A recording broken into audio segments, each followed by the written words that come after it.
જય શ્રી કૃષ્ણ મિત્રો। તો આજે આપણે બનાવીશું ગુંદા કેરીનું અથાણું। તો ચાલો આપણે જોઈએ કેવી રીતે બનશે। સૌપ્રથમ આપણે કેરી અને ગુંદા લઈશું। ગુંદા એકદમ તાજા જ પસંદ કરવાના। ગુંદા છે એ હંમેશા મીડિયમ સાઇઝના હોવા જોઈએ, ના વધારે નાના અને ના વધારે મોટા।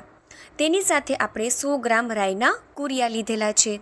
સૌપ્રથમ ગુંદાને આપણે સાઈડના ભાગમાં આવી રીતે દસ્તાથી પ્રેસ કરીશું અને પ્રેસ કર્યા બાદ આપણે ચાકુથી તેની અંદર રહેલો ઠળિયાને બહાર કાઢીશું અને તેની સાથે તેની અંદર રહેલું ચીકાશ પણ આપણે બહાર કાઢી લઈશું। ત્યારબાદ આપણે એક બાઉલમાં મીઠું લઈશું અને આપણા ચાકુને મીઠુંવાળું કરી અને આપણે તે ચાકુ ગુંદાની અંદર ફેરવી અને ગુંદાની અંદર રહેલી ચીકાશને આપણે બહાર કાઢી લઈશું। મિત્રો, ગુંદાની અંદરથી ચીકાશ કાઢવી બહુ જરૂરી છે, કારણ કે તેના માટે આપણે જ્યારે ગુંદા કેરીનું અથાણું રેડી થઈ જાય ત્યારબાદ ખાવામાં આપણે તે ચીકાશ ના આવે।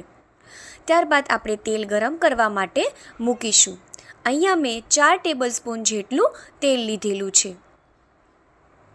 તેલ ગરમ થઈ જાય તેટલી વારમાં આપણે ગુંદા કેરી માટેનો મસાલો તૈયાર કરી લઈશું। તો મેં રાઈના કુરિયાને આવી રીતે ગોઠવી લીધેલા છે। ત્યારબાદ તેમાં મેં કાશ્મીરી મરચું એડ કરેલું છે 2 ટેબલ સ્પૂન જેટલું। કાશ્મીરી મરચું જ હંમેશા અથાણા માટે વાપરવું જોઈએ, કારણ કે તેનાથી આપણા અથાણાનો કલર છે એ એકદમ સારો આવે છે। ત્યારબાદ મેં તેમાં 2 ચમચી જેટલો હળદર પાવડર લીધેલો છે।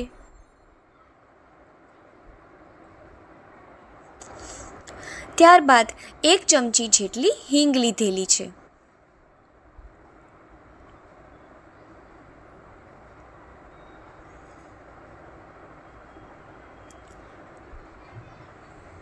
અને ત્યારબાદ 1.5 ચમચી મોટી મેં એમાં મીઠું નાખેલું છે।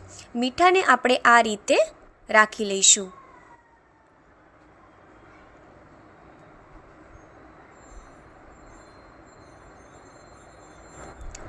તો આપણો મસાલો તૈયાર થઈ ચૂક્યો છે અને આપણું તેલ પણ ગરમ થઈ ચૂક્યું છે। તો આપણે ફ્લેમ બંધ કરી દઈશું। પણ હંમેશા એટલું યાદ રાખવું કે તેલ એકદમ ગરમ મસાલામાં આપણે નહીં નાખવાનું। તેલ થોડું ઠંડુ થઈ જાય ત્યારબાદ આપણે તેને મસાલામાં નાખવાનું। હવે આપણે તેને તેલને મસાલામાં મિક્સ કરી લઈશું।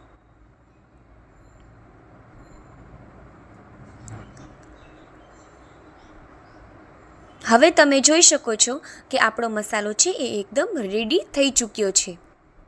તો હવે આપણે છે ગુંદા લઈશું અને ગુંદાની અંદર આપણે મસાલાને આવી રીતે પ્રેસ કરીને જ ફિલઅપ કરીશું। તો તૈયાર છે મિત્રો ગુંદા કેરીનું અથાણું। તમે જોઈ શકો છો કે મેં કેરીને અને બધા જ મસાલાને ગુંદાની અંદર ભરી અને તેને મિક્સ કરી લીધેલ છે। હવે આપણે એક બરણીમાં તેને સ્ટોર કરી લઈશું। તેના માટે તમે કોઈ કાચની બરણી પણ લઈ શકો છો। તો રેડી છે આપણું ઘરે બનાવેલું એકદમ તાજું ગુંદા કેરીનું અથાણું, જે તમે લાંબા સમય સુધી સ્ટોર કરી શકો છો। તો મિત્રો, તમે પણ આ રેસીપી ઘરે ટ્રાય કરો, ગુંદા કેરીનું અથાણું બનાવો અને મને કમેન્ટમાં જરૂર જણાવો। તો મારી ચેનલને સબસ્ક્રાઈબ કરવાનું ના ભૂલશો। લાઈક કરો, શેર કરો અને સબસ્ક્રાઈબ કરો। જય શ્રી કૃષ્ણ મિત્રો।